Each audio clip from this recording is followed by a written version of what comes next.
Émotionnel ou rationnel, en accord ou à l'opposé. Les rencontres de l'heure. À l'aube du Conseil national de Québec solidaire, le co-porte-parole masculin, Gabriel Nadeau-Dubois, a pris la plume et dans une lettre ouverte, il appelle aux militants du parti à se mobiliser, à le suivre dans sa voie pour transformer le parti en formation de gauche au service des gens, un parti capable de gouverner. Il dit être animé d'un sentiment d'urgence pour réaliser tout ça. Yasmine Marc-André, bonjour à vous deux. Bonjour. Allô, allô. Alors, Yasmine, qu'est-ce que tu penses de la sortie de Gabriel Nadeau-Dubois? Est-ce qu'il va gagner son pari à quelques jours de ce Conseil national qui va être déterminant là, pour Québec solidaire? Ce que j'ai trouvé particulier dans la lettre, c'est qu'il ne fait pas écho à tout ce qui s'est passé dans les dernières semaines. Là, le plus loin où il va, c'est de dire je suis impatient, je le reconnais, et que je suis, habité d'un sentiment d'urgence de plus en plus important. Il utilise vers la fin le mot pragmatique. Il faut être pragmatique, il faut aller au gouvernement pour changer les choses. Mais moi, je trouve que c'est une brillante réponse à ce qu'on lui reproche. C'est de dire, moi, voici mes convictions, puis voici ce que je cherche à faire de mes convictions. Pas juste à faire de la lutte de salon, mais de faire la lutte là où ça se prend les décisions, c'est au gouvernement, puis il faut aller au gouvernement. Est-ce que ça va être assez? Est-ce que cette lettre-là va être assez pour calmer ceux qui sont contre lui? Non, vraiment pas. Ça, je n'y crois pas parce qu'il ne dit pas nécessairement comment il va concilier la volonté des révolutionnaires de son parti à la manière avec laquelle il compte mener son action politique. Il fait fi finalement de ce mouvement de contestation à Québec solidaire, puis il dit, moi, j'avance, que ceux qui m'aiment me suivent. C'est tout un pari. Marc-André, comment tu vois ça, toi? Moi, je trouve qu'également, ça va, pour ceux et celles là, dans le parti qui disent que M. Nadeau-Dubois, il est là juste pour devenir premier ministre, je trouve que cette lettre-là, ça renforce également ça, parce que quand tu dis, c'est le temps qu'on gagne, la gauche, également, c'est le temps que je devienne, en sous-titre, c'est le temps que je devienne premier ministre du Québec, et ça, pour certains, de gagner, moi, je ne vais pas prendre avec ça, vouloir la victoire, mais pour certains chez Québec solidaire qui n'aiment pas Gabriel Nadeau-Dubois, c'est sûr que ça va tourner un peu contre lui. Là, à un moment donné, heureusement que le Conseil national est en fin de semaine, là, parce que là, les lettres, là, à un moment donné, ça fera. Là, c'est le temps qu'on passe pour eux à autre chose. Là, à un moment donné, c'est 40 personnes pour GND, 80 personnes contre ou vice-versa. Puis là, ce matin, c'est GND. La semaine passée, c'est Françoise David. Là, demain, ça va être qui? Là?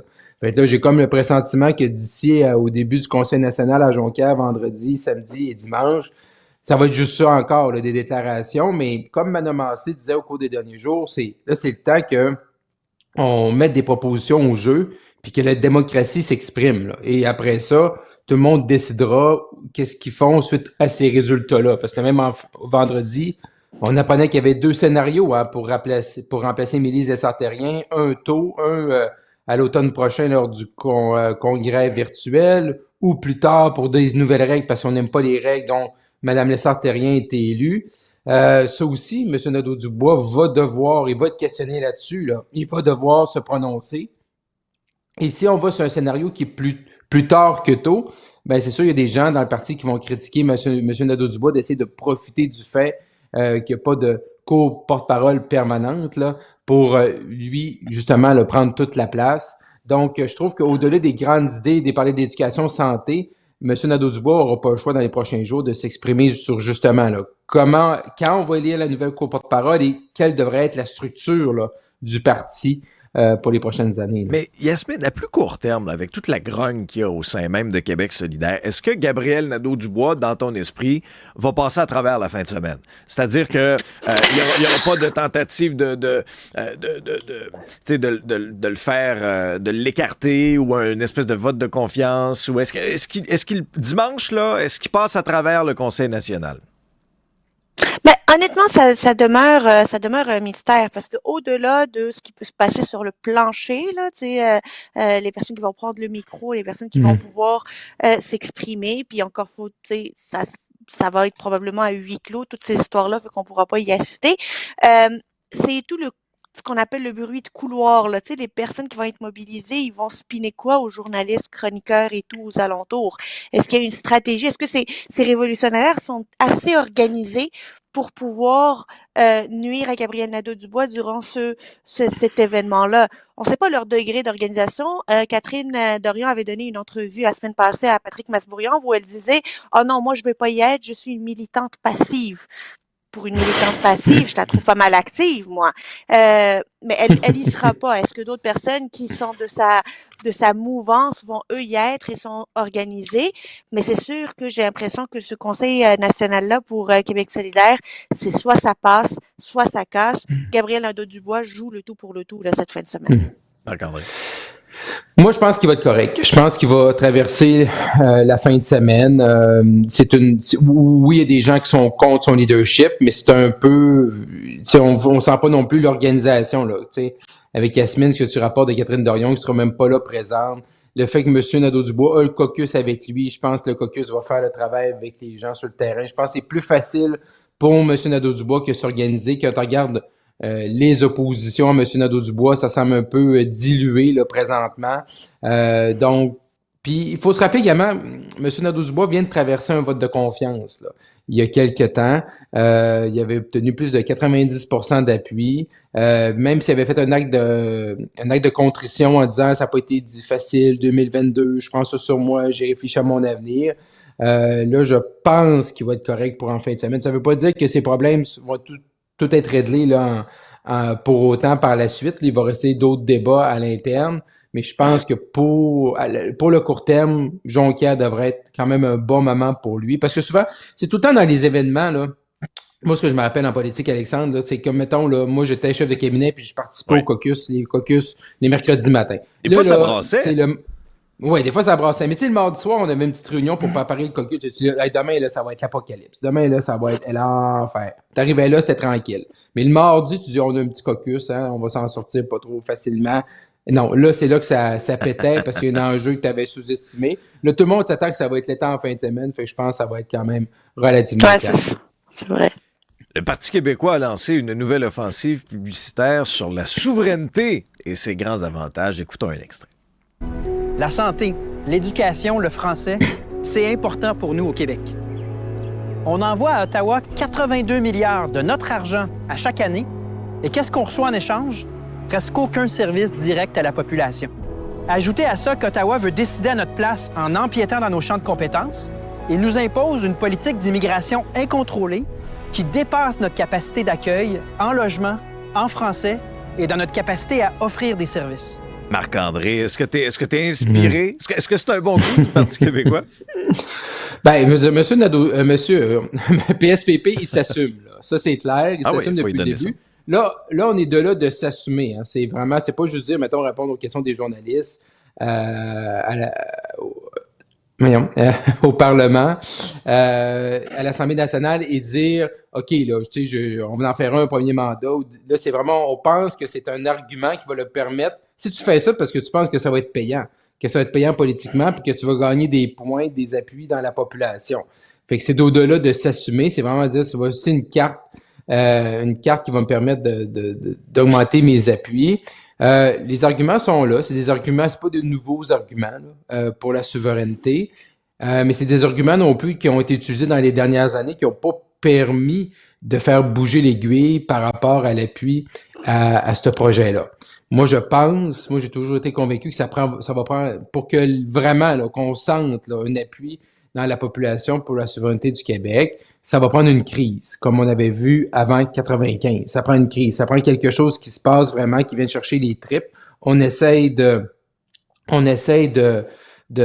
mousser ça, mais il faut vraiment que tu viennes chercher les gens par les émotions pour dire que ça vaut la peine de faire un pays. Parce que le 82 milliards, c'est vrai qu'on envoie 82 milliards, c'est vrai aussi que le Québec en reçoit plus en retour que 82 milliards. Et ça, mais on les 82 le dit milliards pas dans la pub. Hein.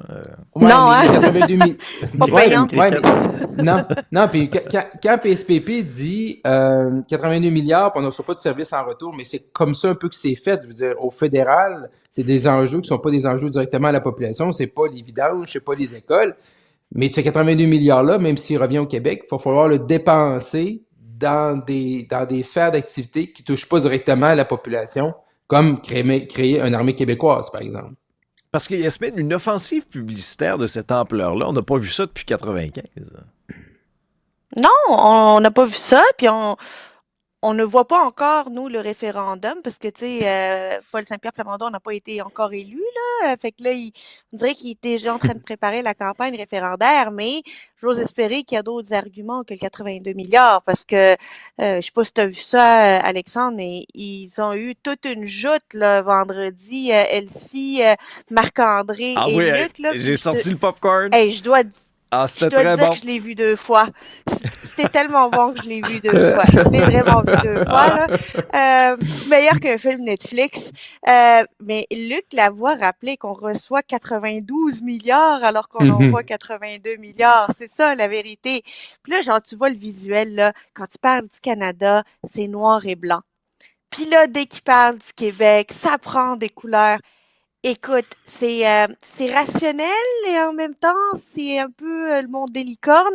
J'ai hâte de voir les prochaines pubs, s'il va aller chercher quelque chose de plus émotif, mais pour le moment, je pense pas que c'est avec le côté rationnel et les 82 milliards sans astérix pour dire combien on en reçoit que les Québécois vont changer d'idée. Marc-André, t'étais aux premières loges de ce débat-là. Là. Ouais.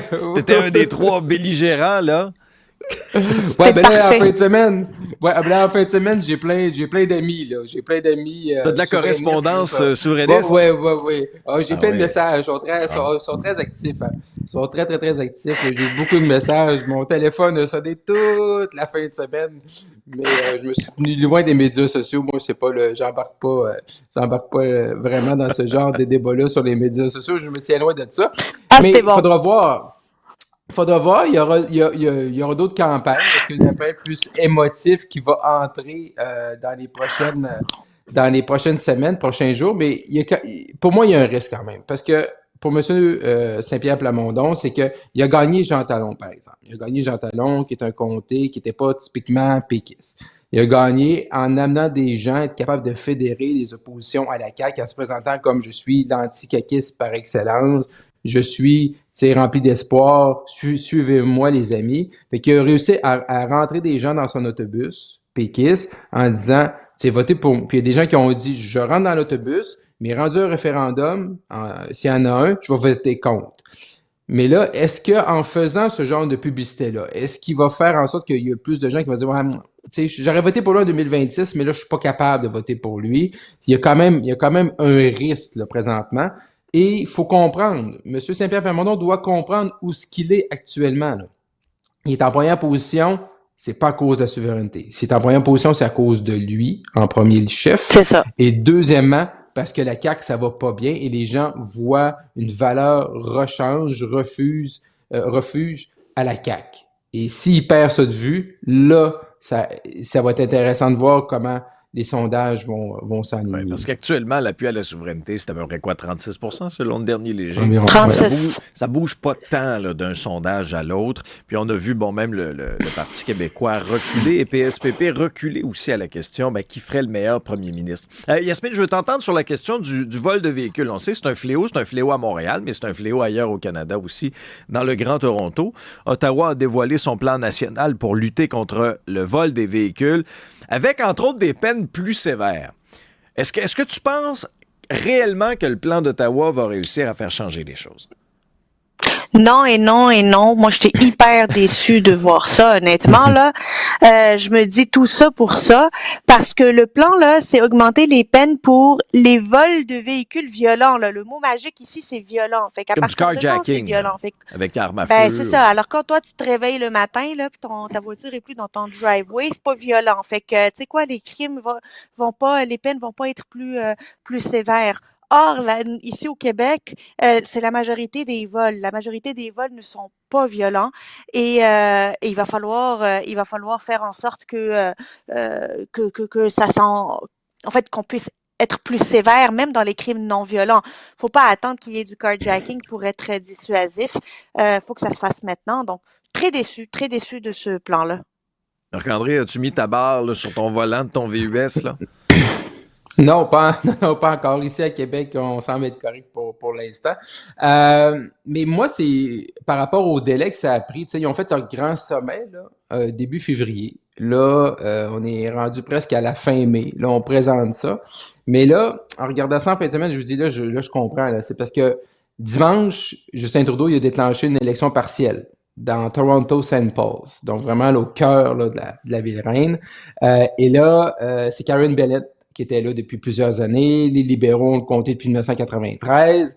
Et quand tu prends les algorithmes et les sites de projection, tu sais, les conservateurs n'ont jamais été dans le coup. Là. Mais là, les conservateurs, selon les projections, seraient à moins 3 points. Là. Ce serait à 3 points des libéraux. Là. Fait que peut-être de faire une annonce hier avec Mme Freeland, avec M. Leblanc, avec toute la gang, là, pour parler du vol de voitures à Toronto. Peut-être ça... Hein? Timing is everything, là. C'est comme, tu déclenches une partielle le dimanche, puis le lundi, tu es à Toronto, puis tu annonces qu'on va un plan national pour la lutte contre les vols de voitures. Je trouvais ça quand même assez intéressant, parce que je trouvais, pour moi, quand j'ai vu la vie, je disais, oh mon Dieu, non, il parle de ça, mais je me semble que, tu sais, le sommet avait lieu en février, là. Dans ma tête, le plan, il avait été fait, on avait tellement parlé en février pendant cette semaine-là. Ben oui. Mais non, fallait qu'il nous arrive hier avec un plan. Puis là, ça va prendre... Puis là, c'est là qui est drôle, parce que là, ils ont pris tout leur temps depuis février. Puis là, dans l'annonce d'hier, ben là, il y a plein de mesures législatives. Puis là, on va avoir besoin de l'opposition pour que ça y aille vite. Là. Des oppositions. Là. Mais là, à un moment donné, je veux dire, si tu avais juste à déposer ça en février, parce que tu déposes ça en mai pour que ce soit adopté, là, il reste un mois à la session. Pour que ce soit adopté avant la fin de la session, ce serait très, très, très, très, très surprenant. Mais là, ils m'ont dit, c'est l'opposition qui freine ça. Quand eux, ça a quand même pris 3 mois depuis leur fameux sommet pour arriver avec leur fameux plan hier. Hein. Mais moi, je trouve que l'idée qui fait, en tout cas, le plus grand bruit puis qui aurait le plus gros impact, c'est ce que l'Ontario a mis de l'avant. C'est-à-dire que oui. tu voles, tu te fais poigner une fois pour vol de voiture, on va suspendre ton permis pendant X nombre de temps. 2 fois, c'est encore plus long. 3 fois, c'est fini. T'en as plus de permis de conduire. That's bon, it, that's all, comme on dit en Ontario. Ça, me semble que c'est parfait, ça. C'est pas mal plus qu'une petite peine Netflix ou des travaux communautaires. Puis, ben là, il n'y a pas de problème. Il n'y a pas d'antécédent. Ben non, c'est un bon petit garçon. Yasmine? Moi, ce que je trouve le plus intéressant là-dedans, dans ce que l'Ontario a fait, c'est qu'ils n'ont pas besoin du fédéral. Fait que le Québec pourrait le faire. Québec pourrait le faire demain matin. Québec devrait le faire. Et c'est à Québec. Et Québec devrait le faire pour s'inspirer de l'Ontario. Parce qu'il faut attendre après le fédéral, là, ça sert strictement à rien. On va rien avoir. On va pas régler ça. Puis les jeunes contrevenants, il faut pas les stigmatiser et tout. Or, il faut être dissuasif. Puis perdre ton permis de conduire pendant 10 ans, c'est dissuasif en tabarouette. Parce que oui, mais là, Marc-André, il y a des gens qui vont arriver, puis là, ils vont dire, ah ben là, c'est contre la charte. Attends non, mais laisse faire la charte. Ça va être contesté. Non, laisse faire la charte le matin. Là. Je veux dire, quand tu te fais voler ta voiture, si quelqu'un te vole ta voiture, là, puis c'est rendu un problème. Puis c'est tout ce que ça l'entraîne par après. Hein, les primes d'assurance et tout le kit. On paye tout pour ça. Hein? On paye tout Tout pour ça. Là. Je veux dire, ça monte d'année en année. Non, laisse faire la charte Alexandre le matin. Là, laisse-le tranquille, laisse-le dormir en ce beau mardi, de long week-end. Puis, non, c'est une super bonne idée. Puis le Québec, là, t'as raison, Yasmine, on aime ça, là, tu sais, M. Legault, dire, on prend nos décisions. Puis, mais c'est vrai qu'en plus, je trouve le gouvernement du Québec, on l'entend pas beaucoup parler de cet enjeu-là. Comme si c'était juste, c'est 100% compétence fédérale, le vol de voiture. Ouais, c'est ça. Je suis pas certain, là. Quand on voit l'Ontario, comment ils ont bougé, le Québec pourrait bouger aussi. Aux dernières nouvelles, ils s'envolent à peu près 1000 par mois, puis ça, c'est juste à Montréal. Yasmine, Marc-André, merci à vous deux. Bye-bye.